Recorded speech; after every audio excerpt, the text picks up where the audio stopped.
कहते हैं पूत के पांव पालने में ही नजर आ जाते हैं। इसका मतलब कि छोटा सा बच्चा किस क्षेत्र में क्या करेगा, उसकी हरकतें और उसकी आदतें उसका भविष्य बयां कर देती हैं। ऐसा ही एक शरारती, नटखट लेकिन गुणों से संपन्न और टैलेंटेड बच्चे ने एक आम से परिवार में जन्म लिया।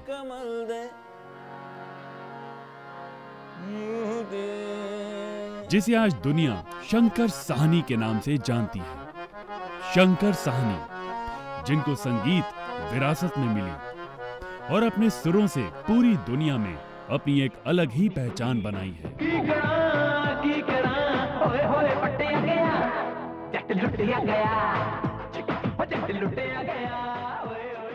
मेरा जो जन्म है वो प्रोफेसर तेज बहादुर साहनी, जो कि म्यूज़िक डिपार्टमेंट के हेड रहे हैं गवर्नमेंट कॉलेज में, उनके घर में ईश्वरी कृपा से हुआ।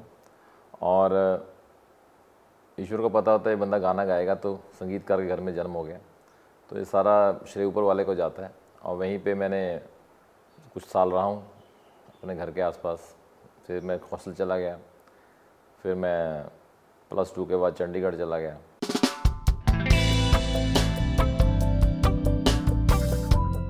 गांव में अपने बचपन को छोड़ जब शंकर चंडीगढ़ अपनी इंजीनियरिंग की पढ़ाई करने पहुंचे, तो अपने सुरों की गूंज से कॉलेज के स्टेजेस में तहलका मचा दिया।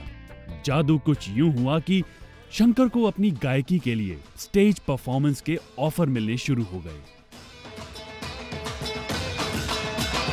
देखा जो तुझे या दिल में बजी गिटार।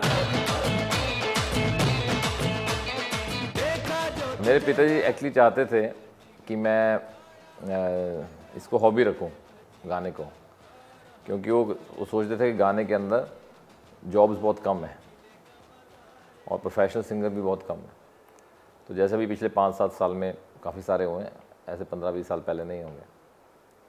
तो वो सब कुछ स्थिति देखते हुए तो देन और जितने भी बच्चे होते हैं उनको वो पता नहीं होता करना क्या है, तो जो पेरेंट्स कहते हैं वो चलता रहता है। बाकी तो डोर तो ऊपर वाले के हाथ में होती है, किसने क्या करना है। पर एक तरह से अच्छा भी हुआ इंजीनियरिंग कर ली कि वो एक छोटे शहर से बड़े शहर में आया मैं, वहाँ अवेयरनेस ज़्यादा थी। और गाने तो वही होते हैं, चाहे आप यहाँ गाओ, चाहे आप अमेरिका में गाओ, चाहे कनाडा में गाओ, पर जितने बड़ी जगह गाओगे उतने ज़्यादा आपको पता लगता है क्या गाना चाहिए। अपने शौक को पूरा करने का जुनून कम ना हुआ, बल्कि शंकर ने संगीत में ही अपना करियर बनाने की ठानी।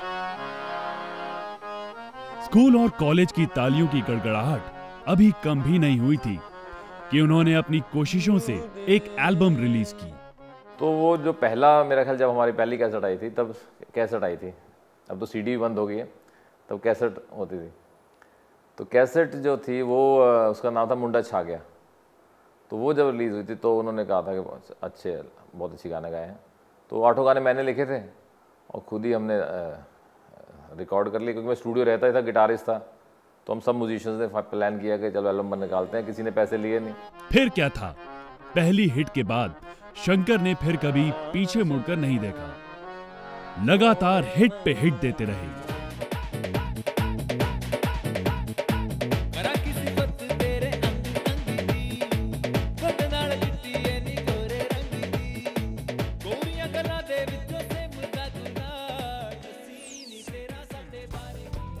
शंकर के लिए सक्सेस के मायने भी काफी अलग हैं, जिस वजह से उन्होंने अपनी कामयाबी को अपने सरल व्यक्तित्व पर कभी भी हावी नहीं होने दिया। और यही वजह है कि आज तक अपने चाहने वालों के बीच में शंकर साहनी काफी चहीते हैं।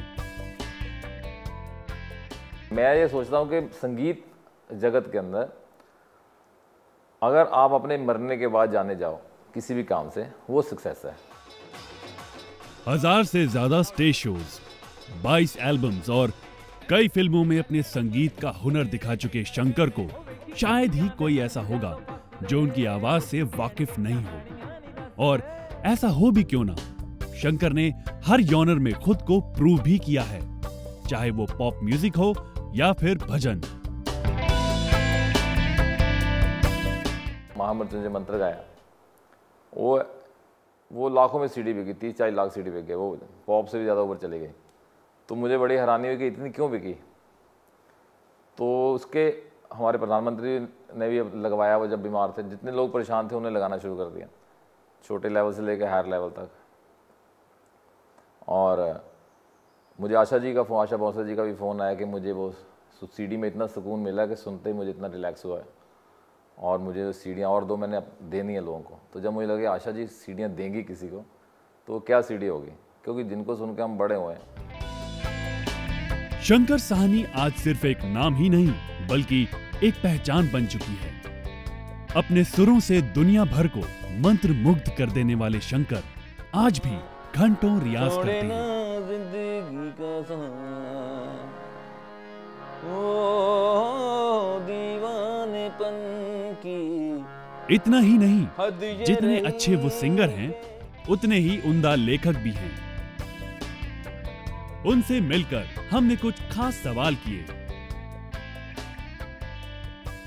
अभी सबसे कीमती म्यूजिक है जी, सबसे संगीत। ट्रू हैप्पीनेस है मैंने हेल्प समबडी, और आई सी उसके चेहरे पे कुछ मुस्कान देखता हूँ, खुशी देखता हूँ। फेम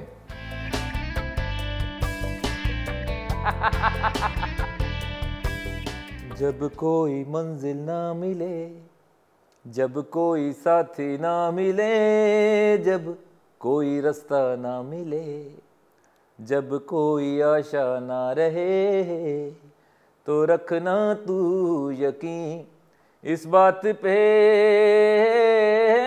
एक दिन पूरी होंगी मन की सारी मुरादें, एक दिन पूरे होंगे सब सपने सब इरादे,